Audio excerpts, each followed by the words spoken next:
जय माता जी। आपको हमारे अवधि लोकगीत में स्वागत है। आइए माता जी का एक हम आप लोग को गाना सुना रहे हैं। आप लोग को अच्छा लगेगा तो प्लीज़ आप लोग लाइक कमेंट ज़रूर करना। जय माता जी। जोर से बोलो जय माता जी। छोड़ो विंध्याचल पहाड़ हो, आवा हमारी नगरिया।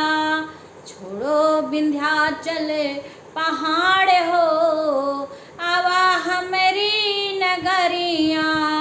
हमारी नगरिया मैया, हमारी नगरिया मैया, हमारी नगरिया। छोड़ो विंध्याचल पहाड़ हो, आवा हमारी नगरिया। छोड़ो विंध्याचल पहाड़ हो, आवा हमारी नगरिया।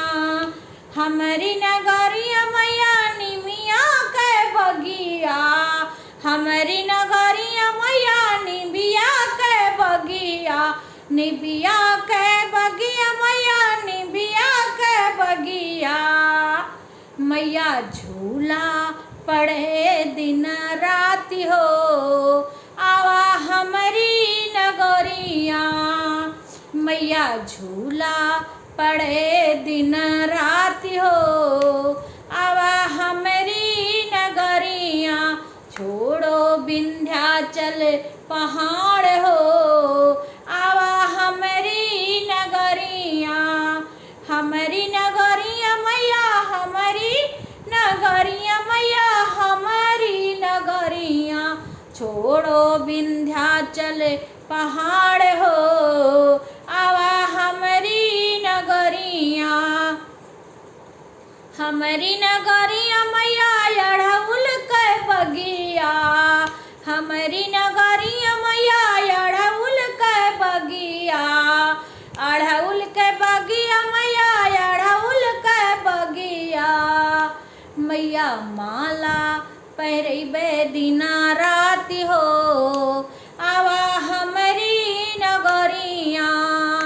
मैया माला पहिरबे दिना राति हो, आवा हमारी नगरिया।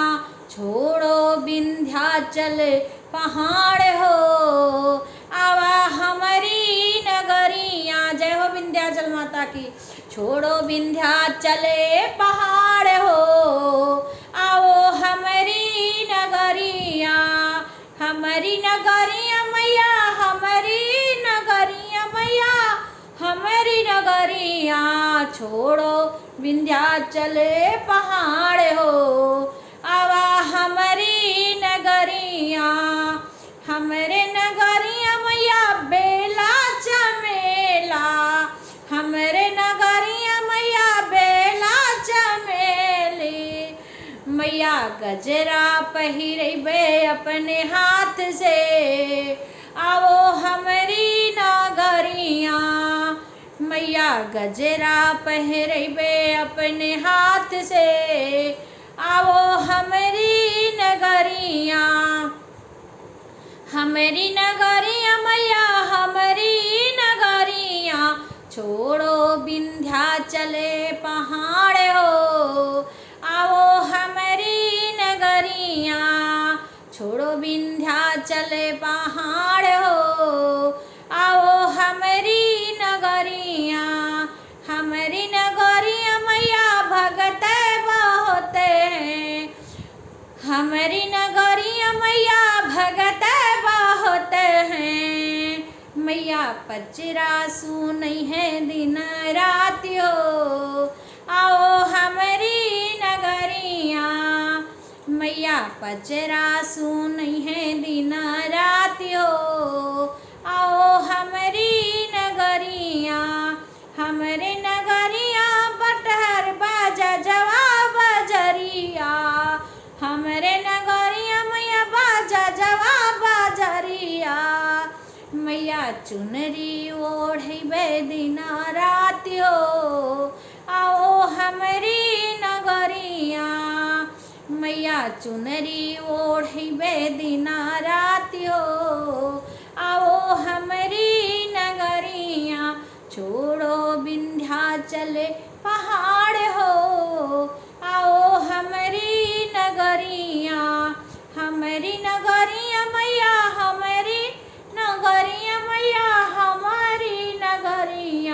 छोड़ो विंध्याचल पहाड़ो, आओ हमारी नगरिया।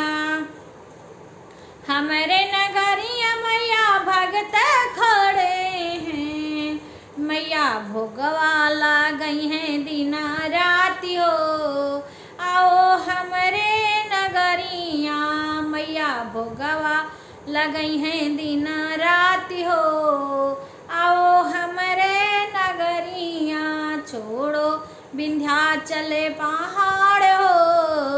आओ हमारे नगरिया, हमारे नगरिया मैया, हमारे नगरिया मैया, हमारी नगरिया छोड़ो विंध्याचल पहाड़ हो। आओ हमारी जय माता जी, जय माता जी, जोर से बोलो जय माता की, जय माँ विंध्यवासिनी माता की, जय मातेश्वरी की। आप लोग को अच्छा लगेगा तो आप लोग खूब देखना और प्यार दुलार देना, हमारे चैनल पे बने रहना।